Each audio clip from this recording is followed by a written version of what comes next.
अस्सलाम वालेकुम तमाम देखने और सुनने वालों को। आज जिस मौजू पर मैं आपसे बात करने लगा हूँ वो नहायत ही एक अहम मौजू है। हम सारे सोशल मीडिया पे बहुत सी वीडियोस पिक्चर्स लगाते हैं बगैर कुछ सोचे समझे, लड़कियां लड़के बच्चे बूढ़े तमाम ही। तो आपसे यही सिर्फ कहना चाहता हूँ कि जो भी आप वीडियोस पे अपलोड करते हैं लगाते हैं उसमें गाने हो या कोई बुरी बात हो, ये चीज़ें ऐसे ही हैं जैसे आप एक सदका जारिया कोई अच्छा काम करें तो वो सदका जारिया आपके लिए बन जाता है, और कोई बुरा काम करें तो वो आपके लिए गुनाह जारिया बन जाता है। मतलब ये कि आप जो भी इस पे अपलोड करते हैं उसका या तो आपको सवाब मिलेगा या आपको गुनाह मिलेगा। और आप कोई अच्छी बात शेयर करेंगे उसका आपको सवाब मिलेगा और मिलता रहेगा जब तक लोग उसको सुनते और शेयर करते रहेंगे।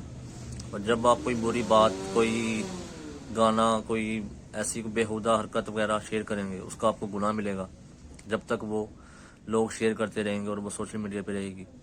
इसलिए आपको चाहिए, हम सबको चाहिए कि इससे बचें जितना हो सके, क्योंकि हम मुसलमान हैं, हमें पता है, हमारे हर चीज़ के हदूद हमें पता है, हमें कुरान ने बता दिए, हमें रसूल पाक सल्लल्लाहु अलैहि वसल्लम ने बता दिए कि ये हमारी हदूद है, हमें उससे बचना है ताकि हम जहन्नुम से बच सकें।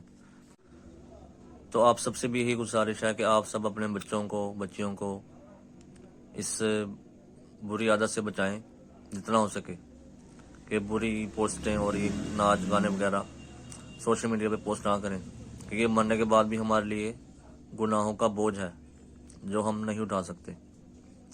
इसलिए हमें इस चीज़ से बचना चाहिए और सबको इस चीज़ की तलकीन करें और बुरे कामों से बचें और अच्छे काम करें आप सब, ताकि इस चीज़ का हमें फ़ायदा हो।